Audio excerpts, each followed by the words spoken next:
¿Cómo te va, Cristian? Bienvenido. Días. Vos sos médico urólogo y estamos en el mes de la concientización por el cáncer de próstata, ¿no? Es el mes azul, ¿no? Mes azul. Muy bien. Bueno, es todo un tema para los hombres, ¿no? Es todo un tema que a causa de eso es por la cual llegamos a veces tarde, por el prejuicio que tiene el paciente, por una de las partes del examen, más que nada. ¿Cuál parte es esta? El examen dígito rectal que le Bien. decimos. Pero a ver, ¿por qué no se puede todavía? ¿Por qué no se puede suprimir, no digo suprimir, pero cambiar por otro, suplantarlo, ¿viste? No hay otra forma. No, todavía no. Hay muchos avances. Está la resonancia magnética nuclear multiparamétrica, que nos da pautas, pero eso es ya cuando tenemos síntomas o el análisis, el antígeno prostático muy elevado, entonces nos permite pedir ese estudio para orientarnos llegado el momento de una biopsia. Pero todavía el antígeno prostático tiene un 20% de margen de error, que eso es lo que tratamos de suplementar con el examen dígito rectal. ¿Y qué se recomienda para los hombres a partir de qué edad? En pacientes con antecedentes familiares directos de cáncer de próstata, empezamos a los 40 años. Y si no, después de los 45 años, digamos, en toda la población masculina. ¿Qué porcentaje, doctor, de la población, digamos, se conoce, al menos hasta ahora, que sufre de esta enfermedad? De cáncer de próstata. Sí. Va elevándose a medida que van aumentando los años, llegándose a un 80% en pacientes de 80 años. Claro. Entre depende. medio es muy variado. Bien. Y a ver, ¿cómo comenzamos el análisis? ¿Con un examen de Primero, sangre? un interrogatorio con el paciente para saber cómo es su frecuencia miccional.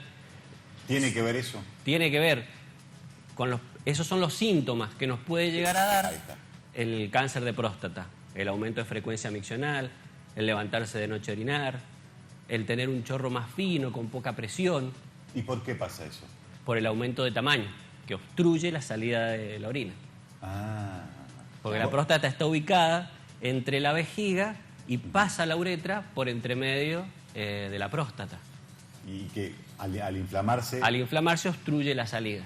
Bien, ¿y hay alguna sensación? ¿No hay dolor? No, por eso siempre llegamos tarde, por eso se empieza a hacer este chequeo previo, porque el cáncer de próstata es una patología que no da síntomas hasta que ya no está avanzada. Claro, entonces, ¿qué es importante o a qué tienen que estar alerta, digamos? No, la alerta llega tarde, Claro. porque los Claro. síntomas ya son cuando el cáncer está avanzado. Bien. Entonces, por eso ponemos como edad para empezar los chequeos, Claro. excepto que vos tengas síntomas antes de esa edad. Que es posible. Claro, Ahí claro que está. sí. Bueno, Bien. entonces lo primero es Un análisis de sangre, Ajá. una ecografía para ver tamaño, valorar los volúmenes prostáticos, volúmenes miccionales y todo eso. Pero Bien. sí o sí todavía no hay nada que... No. que Todavía no suplante el tenemos cáncer. nada que suplemente el examen dígito rectal. Sí, en pacientes, por ejemplo, con antígenos prostáticos muy bajos, por debajo de 0,4, podemos esperar, controlar ese antígeno prostático, la evolución, cuánto aumenta por año. Bien, ¿y cómo es el tratamiento una vez que ya se detectó y dijeron, bueno, Eso ya va a sí hay depender cáncer de la próstata? estadificación del cáncer, porque tenemos varias pautas. Bien. Si hay metástasis, si no hay metástasis, Claro, el valor del antígeno. Entonces tenemos distintos tipos de tratamiento, desde la cirugía radical, la radioterapia y la quimioterapia. Bien, y esto de la concientización, digamos, la campaña, ¿cuál es el objetivo? Esto del mes azul, el bigote también. El bigote. El Eso año arranca pasado. en el año 2003 por un grupo de personas en Melbourne que le ponen Movember, que unen mostache Sí, de bigote. de bigote y noviembre, y al año siguiente se crea la fundación. Entonces, de ahí sale para lograr la concientización de que los pacientes vayan antes a la consulta. Claro, claro.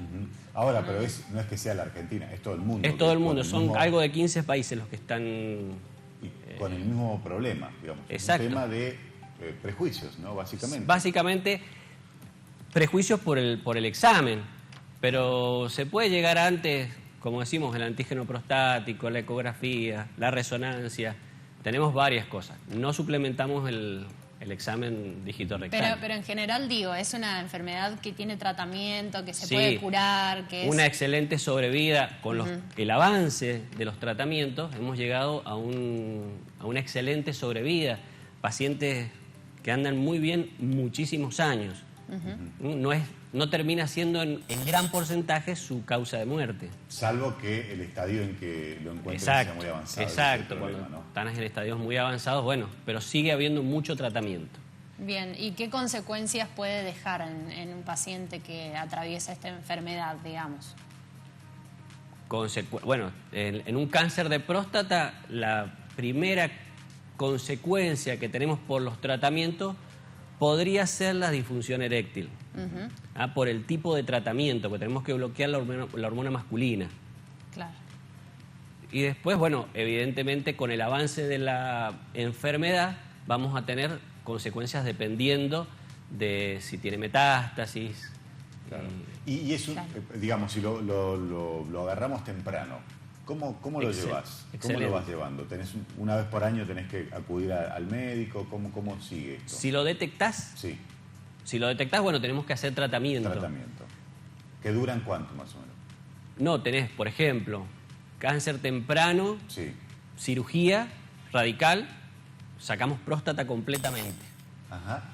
Entonces, y eso después sí tenés que seguir con tu control rutinario, pero excelentemente sobrevida.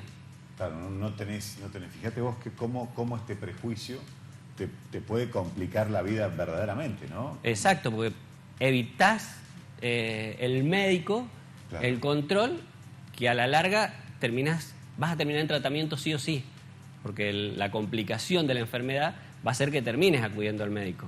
Sí, y básicamente la campaña es anda al médico, nada Un más. médico, Nada un más. examen de sangre y una ecografía. Y esto se Después recomienda. veremos si terminamos Claro, en el prejuicio. Obviamente, claro. Pero y esto se recomienda a partir de los 40 Si tenés familiares directos con antecedentes de cáncer de próstata y si no, después de los 45 años. Y después, bueno, y obviamente ya. ¿Cómo era antes esto? Porque siempre se habló del prejuicio. ¿Hay alguna historia de esto? No sé. La historia... La historia del cáncer de próstata. ¿Qué hacían los tipos? ¿Qué sé yo? Y Lo antes digo se morían mucho más jóvenes. Claro, sí, tenés razón. Claro. Se morían mucho más jóvenes. Porque se detectaba mucho más tardíamente. Claro, y no había como herramientas Exacto. médicas suficientes para... Exacto. No tengo estadística, pero sí, obviamente se morían antes, empezaban con problemas antes. Claro, y a partir de la campaña, ¿se nota que va más gente? Sí, lo que pasa es que yo justo en el 2003 empiezo a hacer urología. Está bien. Yo ya empiezo con esa concientización Claro. de que el paciente tiene que... ¿Pero es noviembre un lugar de mayor consulta o no? ¿Estadística en el consultorio? No. Más o menos. No, el que tiene mucho prejuicio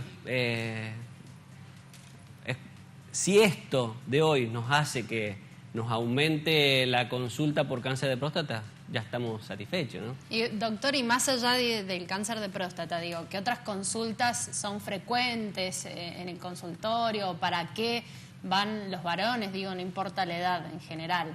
Y hay mucho. O sí, importa. Desde la parte sexual, la infección urinaria, el cólico renal, esos son nuestros caballitos de batalla. Claro, el de todos los días, el resfrío de todos los días. Sí. En noviembre esto empieza para concientizar a la consulta a los pacientes por cáncer de testículo y por cáncer de próstata. ¿Y el cáncer de testículo es frecuente también? Es frecuente. ¿Por qué? Frecuente. ¿Por qué sucede o si hay algún algo como prevenirlo también, que no sea como la prevención, todo esto tiene una parte genética y desencadenantes, ¿no es cierto? Que son las que hacen que aumente su frecuencia. En el cáncer de testículo, el aumento de calor, los que trabajan con mucho calor y esas cosas. Claro, estamos viendo un video en pantalla que está mostrando cómo por ahí un consejo, que es tocar y girar, ¿no? Para... Tocar, nosotros aconsejamos que el paciente cuando se ducha se toque el testículo para evaluar su parte suave, porque si uno se toca el testículo lo toca suave, bien ovalado, no le toca irregularidad. Entonces el paciente llega tarde a la consulta también del cáncer de testículo porque se cree que es una inflamación. Se inflamó porque me lo debo haber golpeado. Entonces, pero no duele. Esa es la primera consigna que tenemos nosotros, es que no duele. No duele. Claro. Bueno, entonces, prepararnos para esto, empezar a estar atentos a estas cuestiones y, lo más difícil, dejar el prejuicio de lado, ¿no? Exactamente, totalmente. Y, bueno, muy bien. A ver, a la consulta, ¿van acompañados los hombres por la mujer por ahí? Sí. Para sentirse, mira vos. Se nota un poco más en una edad entre medio, entre los 60 y los 70, que por ahí son un poquito, primero el hombre y después hace pasar a la pareja. Pero va a la compañía. Bueno, sí. La idea es que vayamos al médico. La idea que exista el chequeo, digamos, en general. Por favor, bueno, no, y si alguien tiene menos de 40 y dice, bueno, me voy a hacer este chequeo, todo bien igual. Se lo hacemos, se lo podemos hacer por pedido, pero primero está el interrogatorio, hablamos si hay síntomas, por qué quiere hacerse el chequeo, pero obviamente que se hace, no lo dejamos pasar. Por supuesto. Muy bien. Bueno, doctor, muchísimas gracias. Ojalá